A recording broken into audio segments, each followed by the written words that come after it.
Hello வணக்கம், இது உங்கள் சிவி ஜோன். சொல்லாமல் எப்படி இருக்கீங்க? இப்போ பார்த்தீங்கன்னா வீட்டை விட்டு நம்ம கமருதீன் அண்ட் விஜே பார்வதி வெளியே போனாங்க. விஜே பார்வதி ஃபஸ்ட்டே வந்து வெளியே போயிட்டாங்க. ஆக்சுவலாக ரெண்டு பேருக்கு சேர்ந்து தான் வந்து அந்த ரெட் கார்டை காமிச்சாங்க. விஜே பார்வதி போயிட்டாங்க, வெயிட் பண்ணி பார்த்தாங்க, கமருதீன் வர மாதிரி தெரியல, அதனால் கிளம்பிட்டாங்க. அதுக்கப்புறம் கமருதீனுக்கு வந்துட்டு நிறைய விஷயங்கள் சொல்லிகிட்டே இருக்காங்க.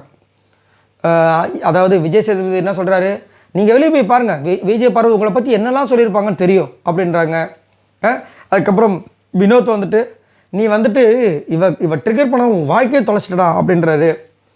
சபரி வெளியே போய் பாருன்றாரு. அப்புறம் வினோத் என்ன சொல்கிறாரு, இவளை கல்யாணம் பண்ணிடாத, நாசமாகிடும் உன் வாழ்க்கை அப்படின்றாரு. அதுக்கப்புறம் திவ்யா வந்து என்ன சொல்கிறாங்கன்னா, போகும்போது கமருதீன் நான் இதை சொல்லலாமா வேண்டாமான்னு தெரியல, வெளியே யார் கூட வேணாலும் நீங்கள் வந்துட்டு சவகாசம் வச்சுக்கோங்க, ஆனால் இப்போ வெளியே போய் இவளை கட் பண்ணி விட்டுருங்க, உங்கள் லைஃப்க்கு நல்லது. நான் எவ்வளோ டைம் நான் உங்ககிட்ட சொன்னேன், இவளை கட் பண்ணிவிடுங்க அப்படின்றாங்க. இவரோட லைஃப்க்கு நீங்கள் சொன்னீங்களா?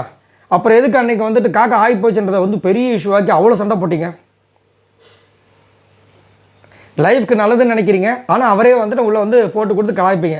விஜய் சேதுபதி வச்சு செஞ்சதுக்கப்புறமா ஐயோ அந்த வந்து விஜய் சேதுபதி ஏதாவது சொல்லுவான்னு தெரியாது எனக்கு, அதாவது தெரியாமல் அதை விஜய் சேதுபதி அவர்கள் கேட்பான்னு தெரியாது, அங்கே வந்து நீங்கள் வந்து அதெல்லாம் என் தப்பான கதைக்கு சொல்லியிருக்கலாமே.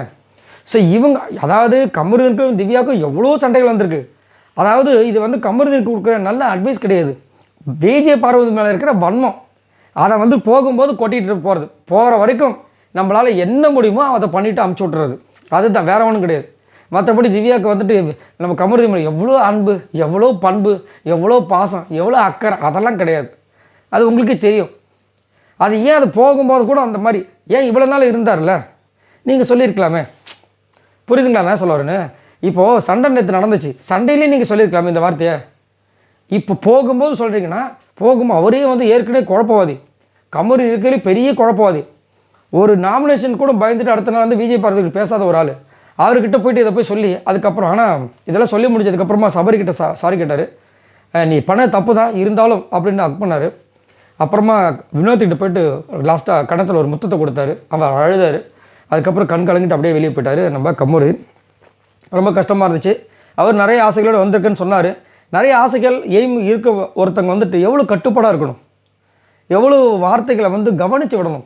இல்லை அடுத்தவங்ககிட்ட வந்து இந்த மாதிரி பேசுகிறோமே அப்படின்போது ஆல்ரெடி, அதாவது இதுதான் ஃபர்ஸ்ட் டைம்னா பரவாயில்ல, இதுக்கு முன்னாடி நிறைய பண்ணியிருக்காங்க, விஜய் சேதுபதி அவர்கள் வச்சு செஞ்சுருக்காங்க. அப்படின்னும்போது நம்ம ரொம்ப கண்ணியமாக வார்த்தைகளில் வந்துட்டு ரொம்ப கவனம் செலுத்தணும். அதை செலுத்தாமல் இப்படி மாட்டிட்டார். இதை பற்றி உங்களோட கருத்துக்களை சொல்லுங்கள். பாய் நண்பர்களே.